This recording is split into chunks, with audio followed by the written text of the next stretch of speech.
latir cachorro aí, acontecer alguma coisa, não vai ficar saindo aquela barulhinha. Vamos já para a palavra do Senhor, palavra de Deus, livro de Atos, capítulo 7, fala sobre a defesa de Estevão. O capítulo 7 vem falando que ali, desde o capítulo 6 de Atos, fala que 7 homens foram escolhidos para ser diáconos. Então, Estevão foi um dos escolhidos. E quando ele foi levado para o Sinédrio para falar sobre aquilo que ele estava pregando, sobre aquilo que ele estava falando, então diz assim, a palavra do Senhor, Atos capítulo 7, versículo 1. Então o sumo sacerdote perguntou a Estevão: isso de fato é assim? Estevão respondeu: irmãos e pais, escutem, o Deus da glória apareceu a Abraão, nosso pai, quando estava na Mesopotâmia, antes de morar em Harã, e lhe disse: sai da tua terra, do meio da tua parentela, e vai para a terra que eu lhe mostrarei. É muito interessante que Estevão, ele agiu com a maior estratégia de todas. A hora que o Sinédrio, a hora que os sacerdotes chamaram ele para o acusar, a palavra do Senhor diz assim que a primeira coisa que ele fez foi começar a falar de Abraão. Não tinha como eles questionar Abraão, não tinha como eles implicar e falar coisas contra Abraão. A única coisa que eles poderiam fazer era parar e escutar aquilo que aquele homem estava falando. Estevão, ele começa falando de Abraão, e ele vem falando a história de Abraão, a forma que Deus usou, quando ele foi para o Egito, e quando ele pega a ida de Moisés ao Egito, ele começa a falar de José, e ele fala um pouquinho de como Deus agiu através da vida de José. Então ele logo já fala a respeito de Moisés. É muito interessante, e eu vou ler aqui no versículo 20 em diante, do capítulo 7, diz assim: porque esse tempo nasceu Moisés, que era famoso aos olhos de Deus. Durante 3 meses ele foi mantido na casa de seu pai.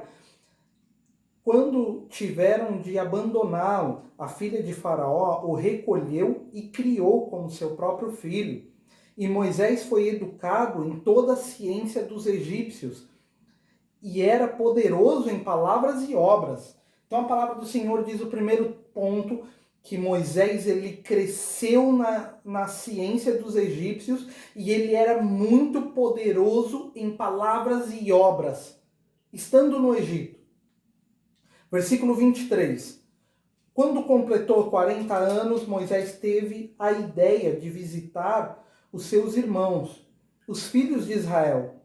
Vendo um homem ser maltratado, saiu em defesa dele e vingou o oprimido, matando o egípcio. Ora, Moisés pensava que os seus irmãos entenderiam que Deus queria salvá-los por meio dele. Eles, porém, não entenderam. É muito interessante que a palavra do Senhor revela algo através de Estevão, que Moisés, ele, naquele momento ali, muitos pregadores, muitas pessoas eu escuto falar que Moisés, ele só teve um encontro com Deus e só sabia qual era a vontade para ele, para a vida dele, a partir do momento em que ele viu o Senhor na sarça 40 anos depois. E a palavra do Senhor está dizendo aqui, 40 anos antes dele se encontrar com o Senhor no meio da sarça, a palavra do Senhor diz assim que Moisés, ele foi visitar as pessoas que eram do povo de Deus, e quando ele visita essas pessoas, ele vê um homem sendo oprimido, um do seu povo, um israelita, e ele vai e ele se vinga, e ele acaba matando o egípcio. E ele diz assim que ele achava que as pessoas iriam entender que o plano de Deus na vida de Moisés e que ele tinha sido separado para salvar todo o povo. Então, quando acontece isso, Moisés ele, no versículo 26, diz assim: no dia seguinte, Moisés aproximou-se de uns que brigavam e procurou conduzi-los em paz, dizendo: homens, vocês são irmãos, por que estão maltratando um e o outro? Mas o que agredia o seu próximo repeliu Moisés, dizendo: quem colocou você como chefe e juiz sobre nós? Será que quer matar assim como ontem matou o egípcio? Então, quando ele estava falando com os homens do seu próprio povo, falando assim que eles não deveriam estar brigando, eles não deveriam estar fazendo aquilo, aqueles homens olharam para Moisés e disseram assim: mas quem te colocou como juiz? Quem te colocou como senhor do nosso povo? Por acaso você vai nos matar assim como você matou aquele homem ontem? Então ele é acusado, e a palavra do Senhor diz assim que ele foge para Midian, e lá em Midian, 40 anos depois, ele está no monte cuidando das ovelhas, e ele vê o Senhor na sarça, e Deus fala para ele, a partir daquele momento, qual seria a forma que o Senhor iria salvar o povo. E a palavra do Senhor diz que quando Moisés recebe a palavra de Deus, ele volta para o Egito, e quando ele chega no Egito, começa o plano de salvação, o plano para que as pessoas que estavam presas no Egito fossem salvas da opressão, da escravidão, de falsos deuses e tudo aquilo que o Egito oferecia para eles. E a gente vai entender o que Deus fez. A palavra do Senhor em João, capítulo 2, diz assim: o casamento em Caná da Galileia. 3 dias depois houve um casamento em Caná da Galileia, e a sua mãe, a mãe de Jesus, estava ali. Jesus também foi convidado com os seus discípulos para o casamento. Tendo acabado o vinho, a mãe de Jesus lhe disse: eles não têm mais vinho. Mas Jesus respondeu: por que a senhora está me dizendo isso? Ainda não é chegada a minha hora. Então ela falou aos serventes: faça tudo o que ele disser.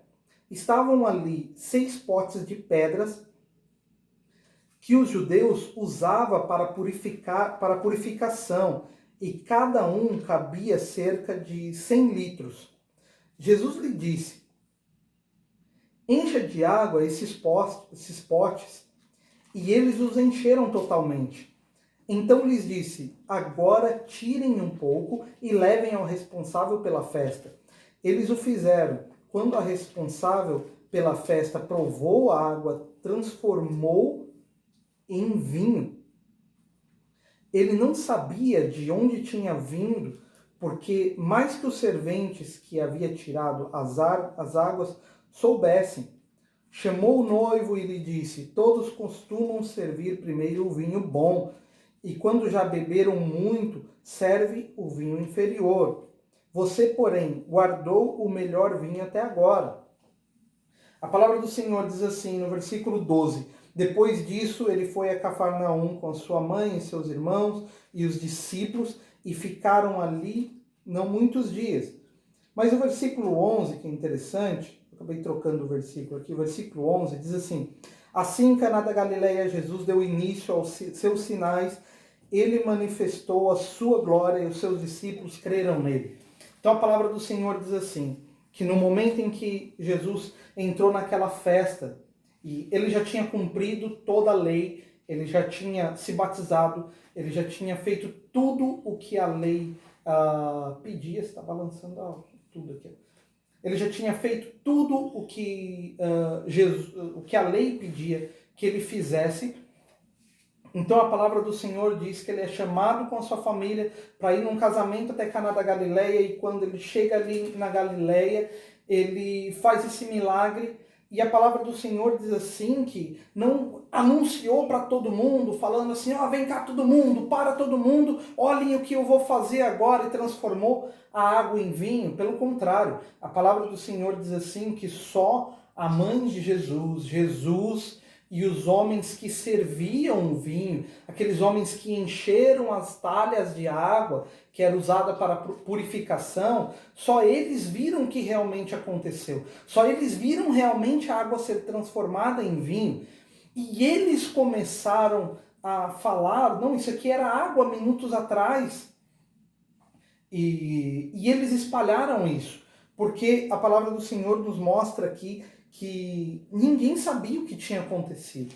Ninguém entendeu, ninguém viu isso acontecendo. Jesus não saiu alarmando, chamando todo mundo, falando, ô pessoal, vem cá todo mundo, para a festa, vem todo mundo aqui perto das talhas que eu vou iniciar o meu ministério e vou fazer, e vai acontecer aqui.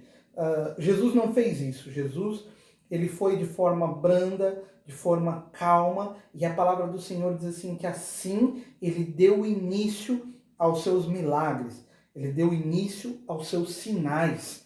Ali nós entendemos que o ministério de Jesus, ele começou, porque as pessoas saíram daquela festa falando que Jesus era o Messias, que ele podia realizar milagres. Então nós vemos o início de um ministério com a realização de milagres para a salvação da nossa própria vida, para a salvação do mundo. E nós vemos isso como uma coisa perfeita, maravilhosa, muito boa. E a palavra do Senhor diz lá em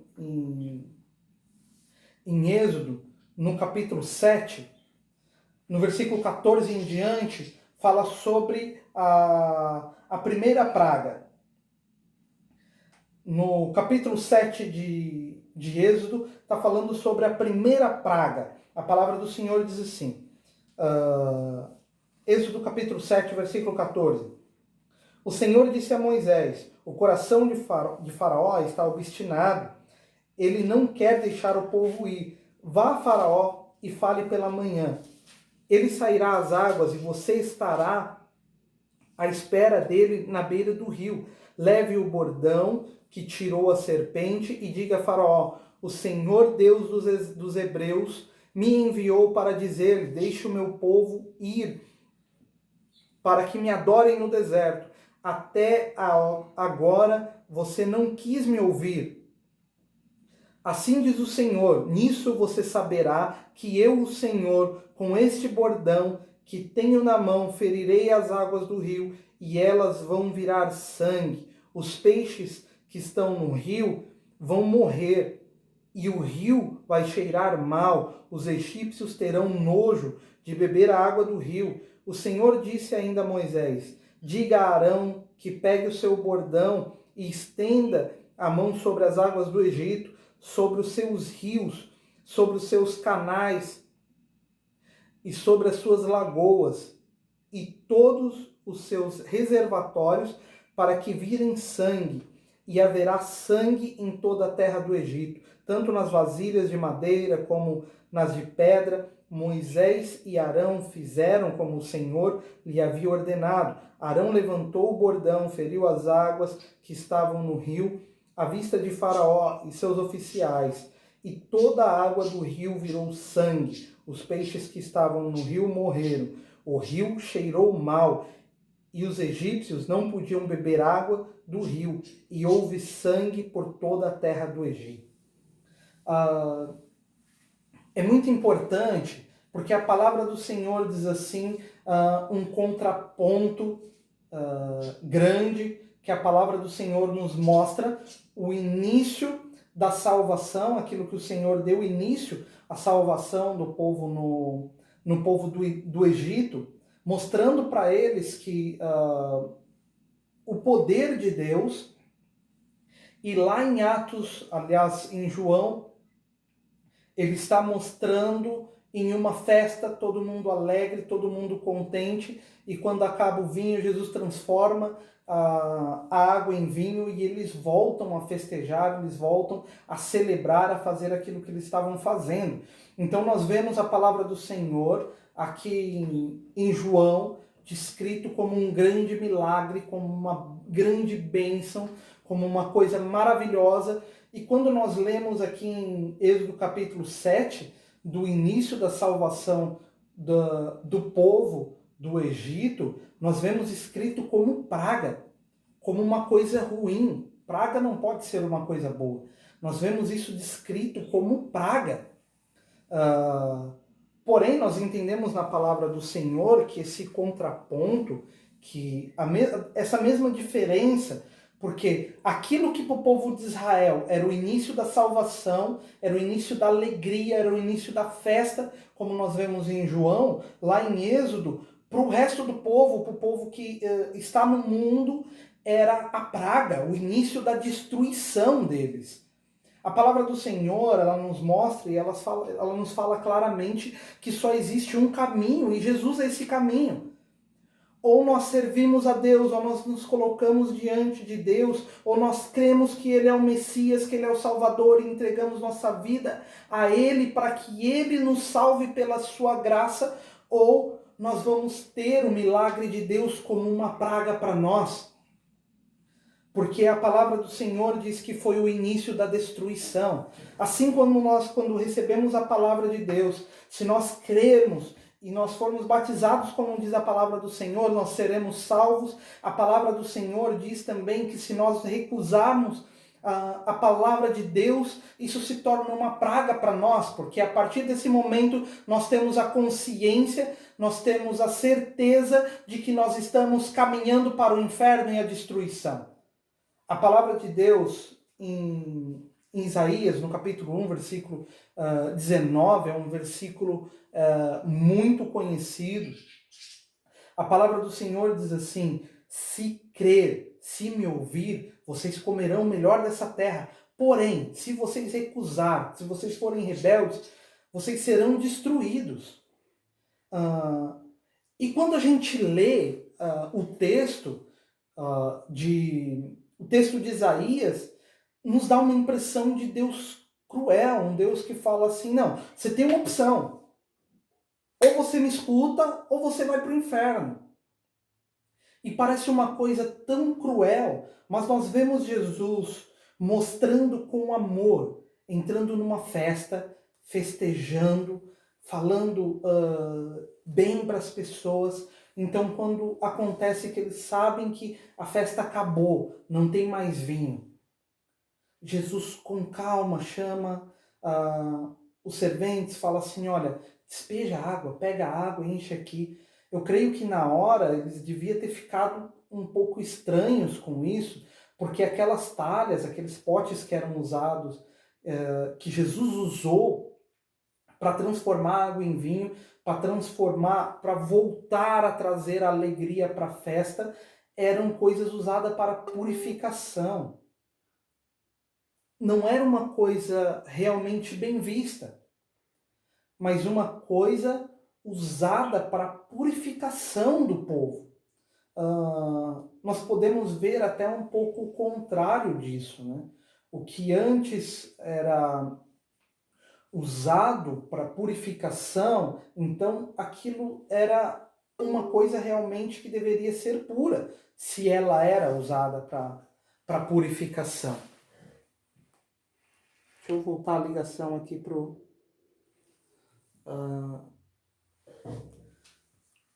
Lucas. O Lucas caiu aqui. Ligo para a Sabrina. Você pode ligar para os dois, Thaís? Para o Lucas também? Então liga para o Lucas e para a Sabrina, por favor. Aí fica mais fácil, que eu não fico pendurado aqui. Aí.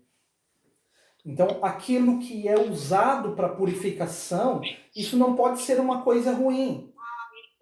Como eu estava dizendo das talhas. Aquelas talhas eram usadas para purificação. Aqueles vasos que Jesus transformou a água em vinho dentro deles, aquilo era usado para purificação. Muita gente olha e fala assim, não, aquilo lá era uma coisa nojenta. Não poderia ser uma coisa nojenta, não poderia ser uma coisa suja, se era usado para purificação. Então, o que Jesus usa, os instrumentos de purificação, Jesus faz um milagre nos instrumentos de purificação. Ele poderia usar as jarras. Ele poderia falar assim, olha, todo mundo enche a jarra de água. E quando vocês forem servir, aquilo será vinho. Seria muito simples. Jesus poderia ter usado os jarros deles. Jesus poderia ter falado assim, olha, coloca água no copo de todo mundo, que todo mundo vai ver um milagre aqui. Aí despejava água no copo de todo mundo e Jesus fazia uma oração na hora, levantava a mão para o céu e ia transformar aquilo em vinho no copo de todo mundo. O que seria mais fácil de acreditar? Eu pegar um copo cheio d'água e ver todas as pessoas numa festa com um copo cheio d'água e Jesus estender as mãos e orar e aquilo na minha mão se transformar em vinho, ou dentro da talha, ou escutar de terceiros. O que me garante que aqueles homens que estavam enchendo as talhas de água realmente estavam falando a verdade? Você vê que não, a importância não é se mostrar, a importância é salvar, é purificar. É por isso que Jesus ele não fez o milagre na mão de cada um. Ele fez o milagre no instrumento de purificação. Aleluia.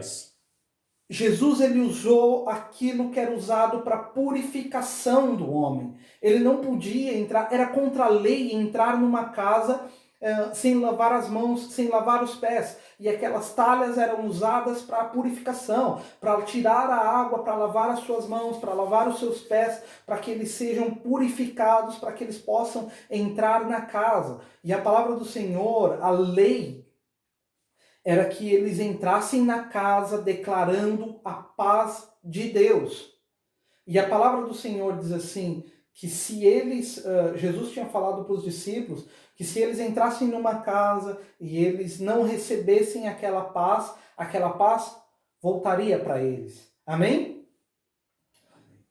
Então a palavra do Senhor mostra que Jesus ele usa instrumentos de purificação para começar, para fazer o milagre, transformando a água em vinho, para começar a purificação, para começar a nos trazer a salvação. E aquilo que a palavra do Senhor mostra na graça como o início da salvação, uma coisa totalmente boa, porque aquilo Jesus trouxe pela sua graça como uma coisa maravilhosa que é só para nossa salvação, que é só para nos livrar da lei do pecado e da morte, mas em Êxodo capítulo 7 diz que na lei a mesma coisa, a transformação, o milagre servia para a condenação, porque aquelas pessoas que não crescem em Cristo, que não estivessem em Cristo, seriam condenados à morte e ao inferno, e nada mudou. Deus, ele é o mesmo. Eu estava dando um estudo, eu dou estudo de quinta-feira, faço estudo com o Mateus, esqueci o nome do país agora. Mateus vai ouvir depois, me desculpa, Mateus, esqueci onde você está. Mas nós estávamos falando que não tem só isso, não tem só essas duas opções.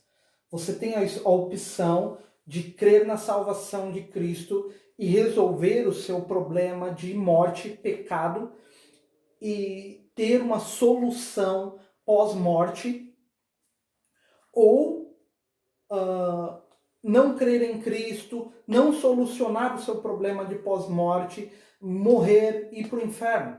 Você tem uma outra opção. Se você não quer viver com Deus, se você não quer viver com Satanás, se você não quer participar de nada disso, você tem uma outra opção bem simples. Você pode se matar. Você não vai viver nessa terra com Deus, você não vai viver da forma que Satanás quer, simplesmente não vai viver mais. Então, você tem a escolha. A palavra do Senhor nos mostra que vida de verdade é vida com Deus. Se eu não sei o propósito da vida, se eu não sei para que eu existo, qual é a minha função no planeta Terra, o porquê eu estou aqui, eu não posso ser feliz. Muitos cientistas, muitos homens que tiveram depressão, se mataram porque estudaram a física, estudaram várias coisas e no final da vida deles, eles perceberam que a vida não fazia sentido. Foram criados pelo acaso. Por acaso o planeta se transformou no que é, por acaso uma pessoa virou uma pessoa, ele era alguém que estava pensando, e isso não é um bom sentido de vida. Por acaso, então para que viver? Não tem sentido. Eu simplesmente estar aqui por acaso e passar por coisas boas, mas também viver coisas ruins e no final disso simplesmente deixar de existir. A palavra do Senhor nos dá uma solução para isso, porque em Cristo nós não simplesmente deixamos de existir no final da nossa vida, porque a vida, estar num corpo aqui, nesse momento, isso é só uma fase da nossa vida, na verdade. Eu estar aqui falando com vocês, o meu corpo, carne, está vivo aqui agora, isso é, como eu posso dizer, isso é só uma parte da minha vida. A minha vida começou em Deus e minha vida não termina. Eu simplesmente passo pela fase de nascer, envelhecer, morrer e depois estar com Deus. Porque quando eu estou com Cristo, meu problema de pós-morte é solucionado. Eu tenho uma esperança de que não tenho vida só aqui, mas viverei com Cristo na glória, serei levado para Ele, viverei com Ele, farei nele morada. Essa é a esperança que eu tenho em Cristo e tenho esse meu problema, porque eu sei que eu não estou aqui por acaso e eu sei que a minha vida não vai terminar no momento em que esse corpo morrer. Porém, esse corpo morre, mas o Jairo de verdade vai estar com Cristo na glória. Essa é a nossa esperança. Essa é a nossa esperança em Deus. Aleluia. Porém, a vida sem Deus, ela é simplesmente falsa. A vida sem Deus, ela é simplesmente falsa. E ela não é uma vida de verdade. Eu vou explicar. É muito fácil enganar qualquer pessoa. É muito fácil enganar qualquer pessoa. A palavra do Senhor diz assim que a pessoa sem Deus, ela não tem uma vida de verdade, ela já é enganada. A palavra do Senhor diz assim que Ele nos criou com princípio, com propósito de vida e com princípio de criação. E qual é esse princípio de criação?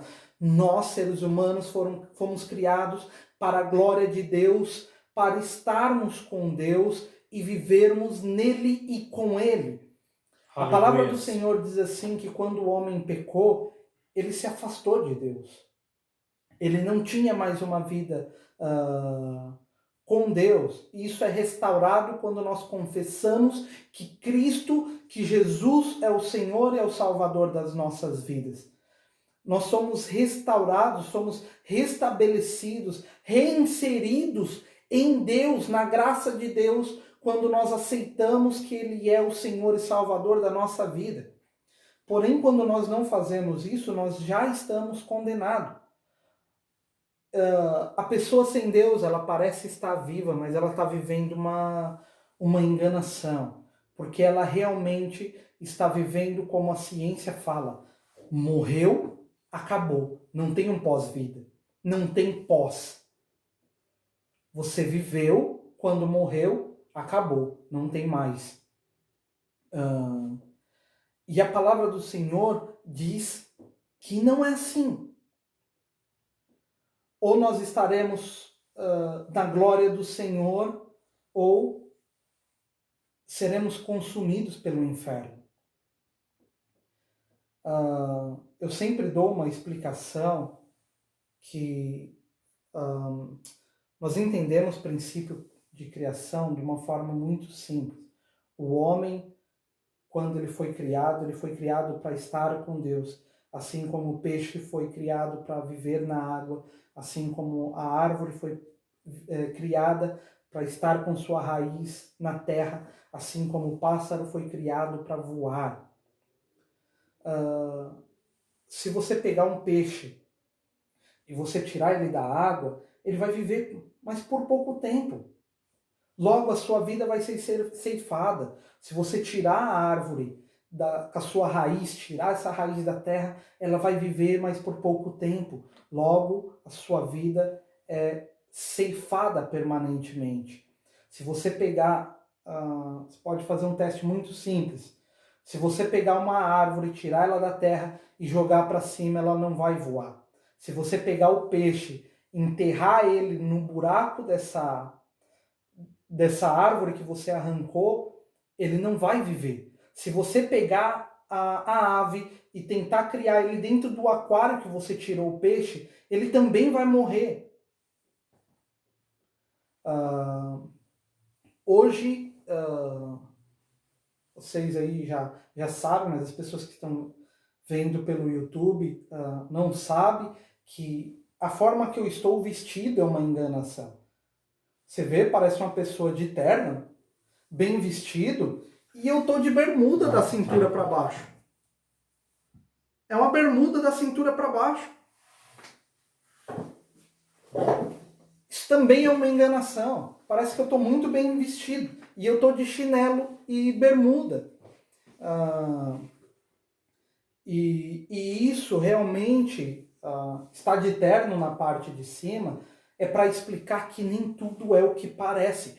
Parecia que quando nós lemos Êxodo capítulo 7, parecia que era praga, destruição, fim do Egito, morte para todas as pessoas que estavam aprisionando o povo. Porém, isso falava de vida, de Cristo, daquele que viria por nós, que morreria por nós, Aleluia. Que ressuscitaria, Glória que daria sua palavra, o seu Filho, para nos salvar da lei da morte e do Aleluia. Pecado.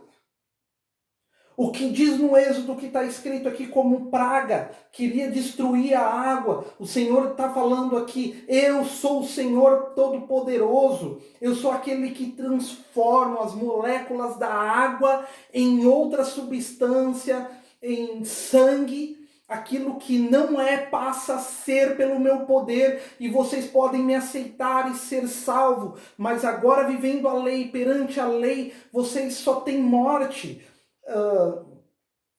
Uma morte prematura e logo após disso o inferno. Porém, aqueles que creem no meu Filho, aqueles que creem na salvação, aqueles que creem no Cordeiro que virá, esses terão vida, vida de verdade, vida Aleluia. Abundante. Porque quando se ceifar a minha vida aqui, eu tenho uma nova vida com Deus, eu tenho uma nova vida na glória, eu tenho uma nova vida com o Senhor, Deus dos exércitos. Aleluia. Hoje eu ia falar, estava fazendo a live com um pastor no culto da minha igreja, e eu ia comentar algo e o tempo foi curto e Deus também não permitiu, e eu ia comentar uma coisa que a palavra do Senhor fala sobre João Batista, que Deus falou com João Batista e Deus deu para João Batista o tempo de vida, o que ele deveria fazer, como que ele deveria agir, quanto tempo ele ia fazer aquele ministério, viver aquilo que Deus teria para ele, e que logo a sua vida aqui na terra, só aqui na terra, seria ceifada e que Deus o levaria para a glória. E ele fez aquilo que Deus mandou que ele fizesse, ele se encontrou com Jesus, ele batizou Jesus, e logo depois que isso aconteceu, passado algum tempo, ele foi preso e teve a sua cabeça cortada.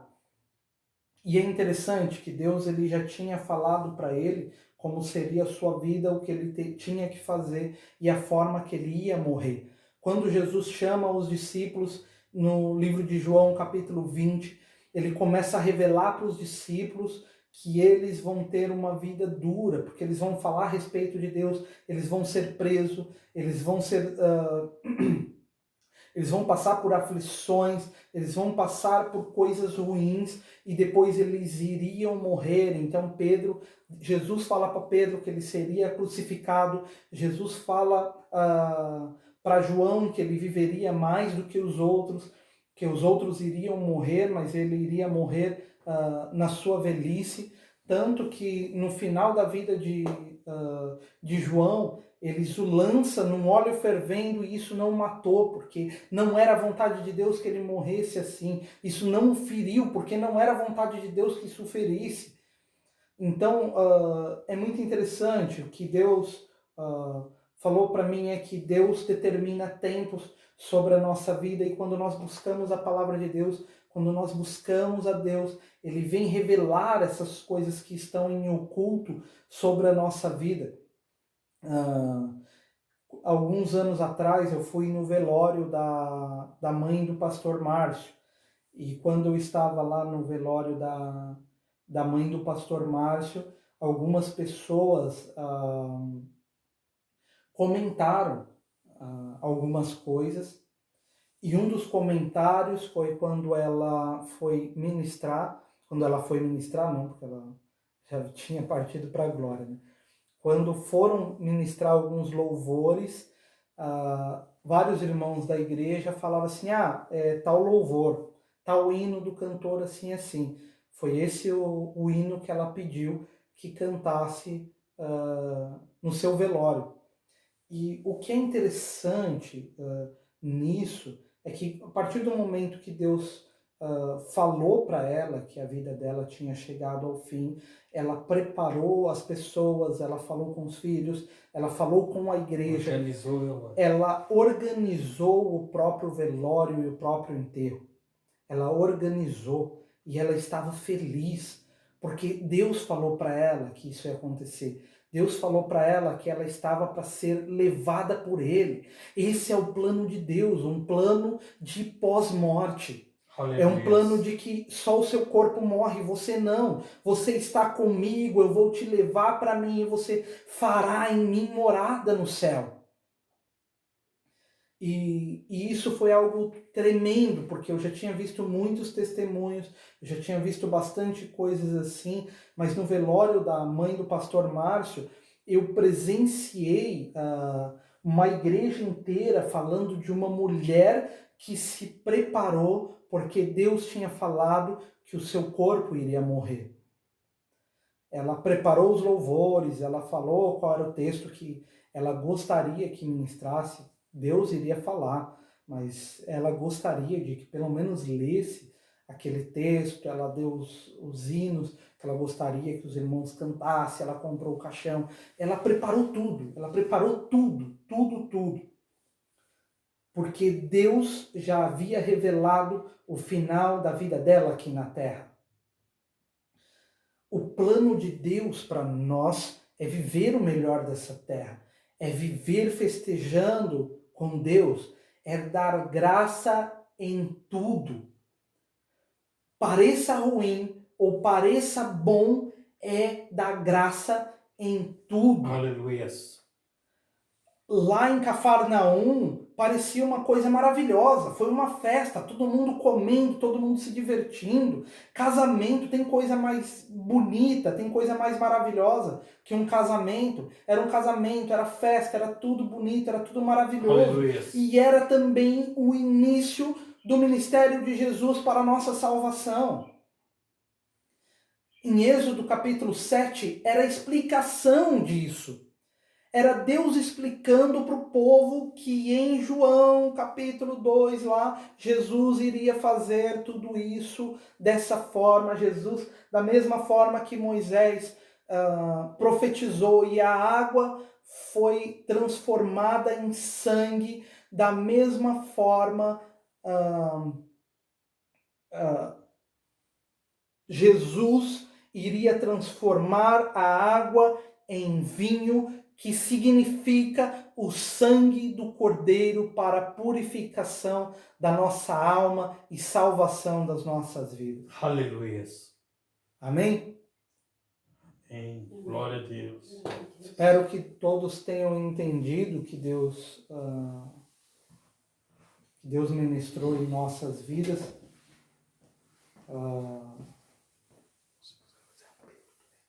Pode? Diga. Você quer falar? Pode falar. Fala para você se quiser fazer a pergunta. É muito importante para nós que estamos com Deus, que recebemos a Cristo como Senhor e Salvador das nossas vidas, nos apegar mais em Deus, estar mais perto de Deus. Porém, você que ainda não confessou a Cristo, você que ainda não colocou as suas mãos, aliás, você que não tirou as suas mãos da sua própria vida, falou assim: Senhor, a partir de agora eu quero que o Senhor governe, eu quero que o Senhor domine, eu quero que o Senhor seja o meu Salvador, o meu Redentor, porque eu quero solucionar, eu quero que o Senhor solucione esse problema de pós-morte, porque eu não quero ser destruído no final de tudo, quando o Senhor, quando essa terra acabar, quando tudo acabar, quando a minha vida acabar, eu não quero ser ceifado, a minha alma também, eu não quero que seja destruído, porém eu quero ter vida após a morte e vida com Deus. Você que decidiu isso no seu coração, feche os seus olhos aí aonde você está e ore comigo, faça essa oração comigo, pedindo a Deus para que Ele realmente esteja com você em qualquer lugar que você estiver. Quando isso passar, vá até uma igreja e faça essa confissão diante de irmãos, diante de pessoas também. Confesse isso diante da sua família, porque a palavra de Deus diz assim, que quando nós confessamos que Ele é o nosso Senhor, que Ele é o nosso Salvador aqui na terra, o Senhor Jesus Cristo, Ele confessa isso no céu diante do Pai pelas nossas vidas. Diga assim comigo: Senhor, eu sei que o Senhor, ó Pai, morreu por mim, Senhor Jesus, se entregou naquela cruz, sofreu pelos meus pecados. Eu sei, Senhor, que esse castigo que o Senhor sofreu é o que me dará paz, vida contigo, que me dará, Senhor, uma vida pós a morte, Senhor.